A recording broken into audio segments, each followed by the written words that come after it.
à tous et merci de nous rejoindre sur Futur TV pour cette nouvelle édition de la rédaction à la une de l'actualité de ce jeudi 24 octobre. Un quatrième mort au quatrième jour des violences à Tripoli. Najib Miati annonce de nouvelles mesures sécuritaires pour rétablir la paix dans la capitale du Liban Nord. Le Salon du livre francophone de Beyrouth ouvrira ses portes du 2 au 10 novembre au Centre Biel. Une 21e édition autour du thème « Les mots des autres ». Scandale de la NSA, l'Allemagne convoque l'ambassadeur des États-Unis à Berlin après l'espionnage présumé du portable d'Angela Merkel par les services secrets américains. Et à suivre également dans cette édition en visite officielle à Washington, le Premier ministre pakistanais Nawaz Sharif demande à Barack Obama de mettre fin aux tirs de drones menés par les États-Unis dans son pays. Au quatrième jour des violences à Tripoli, dans le nord du Liban, 2 personnes ont été tuées et 8 autres blessées dans des échanges de tirs entre les quartiers rivaux de Bab et-Tebene et Jabal Mohsen. Des tirs de snipers ont été entendus non loin de la rue de Syrie, principale route qui relie Tripoli à la région du Akkar. Hier soir, les violences se sont intensifiées entre les 2 quartiers qui se sont affrontés à coups de roquettes, de mortiers et de grenades. L'un des bâtiments situés sur l'axe du bazar de Maloulé à Jabal Mohsen a pris feu à cause des échanges de tirs. Au total, les violences qui ensanglantent la grande ville du Nord depuis lundi soir ont fait 4 morts et près d'une quarantaine de blessés. Najib Miati a justement condamné cette reprise des affrontements à Tripoli, estimant que la ville n'a pas d'autre choix que de s'en remettre à l'autorité de l'État. S'exprimant à l'issue d'une réunion sécuritaire avec le président Slimane, le Premier ministre sortant a appelé les habitants de Tripoli à collaborer avec les forces de l'ordre pour restaurer la paix. Selon Miati, les Tripolitains ne sentent plus la présence de l'État. Une série de mesures sécuritaires a donc été décidée. Il n'a toutefois pas voulu évoquer les détails de ces mesures. Le Salon du livre francophone de Beyrouth ouvrira ses portes du 2 au 10 novembre au Centre Biel. Ce grand rendez-vous littéraire et culturel pour le public francophone de toute la région revient donc pour sa 21e édition. Comme chaque année, écrivains, poètes, essayistes et journalistes de renom seront donc au rendez-vous autour du thème « Les mots des autres ». L'annonce officielle de ce salon a été faite ce matin lors d'un point de presse au siège social de la Banque Med, partenaire de l'événement, et en présence des ambassadeurs français, belges, suisses et canadiens. C'est un rendez-vous que nous attendons avec impatience. L'année dernière avait une très belle édition, il faut toujours faire mieux. On espère qu'on fera encore mieux cette année avec un bonheur toujours renouvelé. Un certain nombre de points qui nous sont chers, l'ouverture et l'échange, les valeurs essentielles de la francophonie qui sont les moteurs du salon, ça a été dit et redit je crois par chacun des intervenants. Et c'est là certainement que réside son succès depuis tant d'années. Un succès que nous voulons renouveler à travers 2 axes, je crois collectivement, c'est bien ce qui ressort de ce qui a été dit par les uns et les autres en 2013. D'abord le renforcement de la dimension professionnelle du salon, et Georges Tabet en a dit un mot, je crois que c'est effectivement la direction, et nous nous sommes engagés dans cette direction, nous continuerons dans cette direction. Et puis l'approfondissement de sa dimension internationale, comme l'illustre le thème de l'édition 2013, qui est donc les mots des autres. Alors dimension internationale, les mots des autres sonnera comme une célébration de la différence, dans ce qu'elle a de généreux, mais aussi d'exigeant.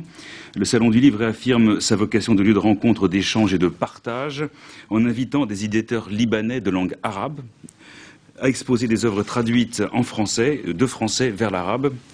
C'est la grande nouveauté du Salon 2013. Un stand spécial accueillera pour la première fois donc des éditeurs arabophones qui exposeront, présenteront au public des ouvrages écrits en langue française et traduits en arabe. Nous avons une édition un peu exceptionnelle du fait des invités d'honneur et puis de la couverture médiatique. Alors, pour fêter une édition que nous voulons très riche, renouvelée, dont la langue française est bien sûr le moteur et la passion qui nous lient, nous accueillerons au cours de la 2e semaine de novembre donc une délégation de l'Académie française. Donc l'année dernière, nous avions l'Académie Goncourt, très fortement représentée.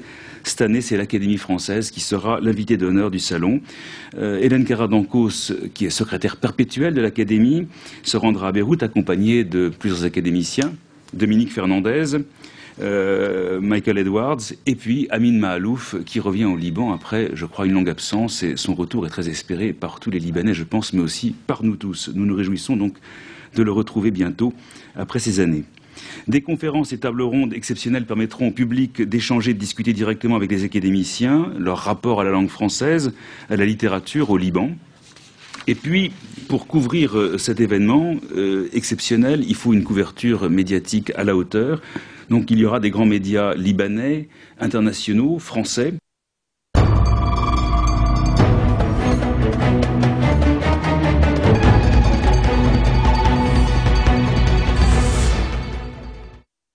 Damas s'apprête à remettre le programme de destruction de son arsenal chimique à l'Organisation pour l'interdiction des armes chimiques. Il s'agit de la prochaine étape prévue dans l'accord russo-américain et dont le but final est la destruction des armes chimiques de la Syrie d'ici à la mai 2014. Les experts de l'OIAC ont déjà inspecté 18 des 23 sites depuis leur arrivée le 1er octobre. La chef de la mission s'est félicitée de la totale coopération du régime syrien. Une coopération qui lui a évité une frappe américaine. La Syrie, une fois de plus, secouée par un attentat à la voiture piégée. Cette fois, c'est la ville de Homs, dans le centre du pays, qui a été prise pour cible. Bilan, au moins un mort et une quarantaine de blessés. Selon l'Observatoire syrien des droits de l'homme, l'attaque a eu lieu dans un quartier majoritairement alaouite, la confession à laquelle appartient le chef de l'État, Bachar el-Assad. La majorité de Homs est contrôlée par le régime, tandis que les rebelles sont retranchés dans le centre-ville. Et puis sur le front diplomatique, la coalition de l'opposition syrienne a repoussé au 9 novembre sa décision de participer à la conférence de paix Genève 2. Prévue initialement le 22 octobre, elle avait déjà été reportée une première fois en raison de la tenue de la réunion du groupe des pays amis de la Syrie à Londres. L'opposition syrienne reste très divisée sur sa participation. Le Conseil national syrien, la composante la plus importante de cette coalition, refuse catégoriquement de venir à Genève sans garantie que Bachar el-Assad quittera bien le pouvoir. L'ambassadeur américain pour la Syrie, Robert Ford, a d'ailleurs rencontré plusieurs dirigeants de l'opposition syrienne à Istanbul pour tenter de les convaincre de participer à Genève. Dans un instant, nous ferons le point sur le dossier du nucléaire iranien et les divergences entre John Kerry et Benjamin Netanyahu.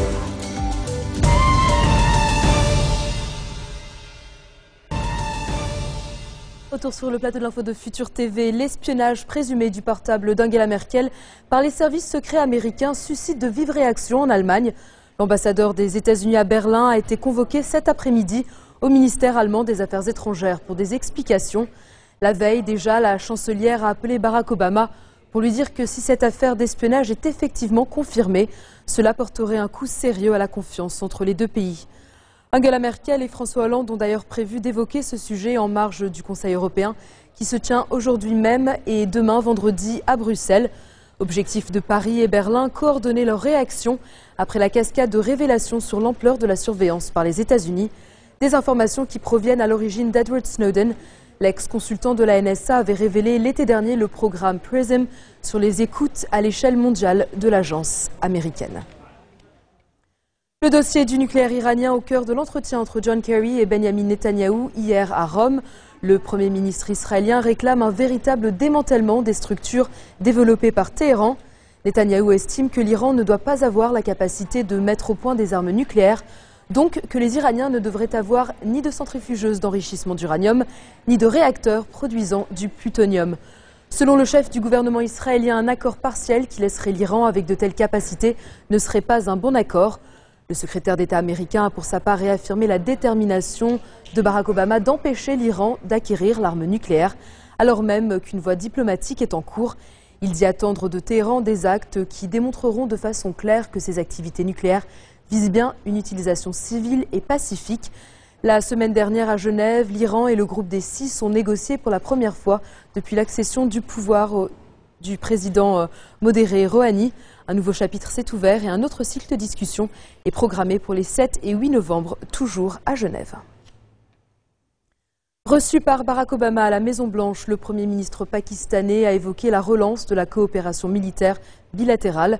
Une relance fragilisée depuis la mort de Ben Laden dans son repère du Pakistan en mai 2011. Nawaz Sharif a indiqué qu'ils ont convenu de renforcer davantage la coopération antiterroriste entre Islamabad et Washington. Il a par ailleurs soulevé la question des drones lors de cet entretien, soulignant la nécessité de mettre fin à ces frappes. Le président américain a reconnu l'existence de tensions et de malentendus, mais s'est dit optimiste. La question des drones empoisonne les liens entre les deux pays. Depuis 2004, entre 2000 et 4700 personnes ont été tuées par ces attaques, dont des centaines de civils, provoquant la colère de la population pakistanaise. Barack Obama a par ailleurs demandé au Congrès d'approuver une aide de plus d'1 milliard de dollars pour Islamabad, dont 800 millions pour les civils. Direction la Libye où la justice a inculpé les principaux responsables de l'ancien régime de Mohamed Kadhafi pour la répression de la révolte de 2011. Parmi eux, le fils de l'ancien dictateur Saïf el-Islam. Tous les accusés ont été renvoyés devant une cour pénale à l'issue de leur comparution devant une chambre d'accusation à Tripoli. La Tunisie s'enfonce un peu plus dans la crise politique. Le lancement du dialogue national censé trouver une solution a finalement été reporté à demain, vendredi. Le Premier ministre s'est engagé à démissionner avec le gouvernement, mais l'opposition n'est pas convaincue, jugeant ambigu l'engagement d'Ali Larayed. Parallèlement, le pays a été endeuillé une nouvelle fois par des combats avec un groupe armé qui ont coûté la vie à 6 gendarmes, alors que l'essor d'une mouvance djihadiste ne cesse de déstabiliser le pays. Affaire Greenpeace, la justice russe a revu à la baisse les charges contre les 30 activistes de l'ONG. Ils ne sont plus poursuivis pour piraterie, mais pour hooliganisme. Les 30 militants de 19 nationalités différentes risquent désormais une peine de 7 ans de prison au lieu des 15 ans encourus pour les actes de piraterie. Ils avaient été interpellés après l'abordage d'une plateforme de forage pétrolier dans l'Arctique fin septembre pour dénoncer les dangers de l'exploitation des hydrocarbures dans cette région. Greenpeace a réagi en estimant que ces accusations restent largement disproportionnées. Alors qu'une centaine de milliers d'hectares sont partis en fumée en Australie, un maire demande des comptes à l'armée accusée d'être à l'origine des incendies. En cause, une enquête des services d'incendie qui prouve que des exercices d'entraînement à l'explosif menés par l'armée australienne sont à l'origine de l'un des 70 foyers. Les feux ont déjà ravagé plus de 124 000 hectares de Nouvelle-Galles du Sud qui subit cette année ses pires incendies en près d'un demi-siècle. Plus de 200 habitations ont été détruites, notamment dans les Montagnes Bleues, une chaîne située à une centaine de kilomètres à l'ouest de Sydney. C'est la fin de ce journal. Tout de suite, le rappel des titres qui ont marqué l'actualité de cette journée. Un 4e mort au 4e jour des violences à Tripoli. Najib Miati annonce de nouvelles mesures sécuritaires pour rétablir la paix dans la capitale du Liban Nord. Le salon du livre francophone de Beyrouth ouvrira ses portes du 2 au 10 novembre au Centre Biel. Une 21e édition autour du thème « Les mots des autres ».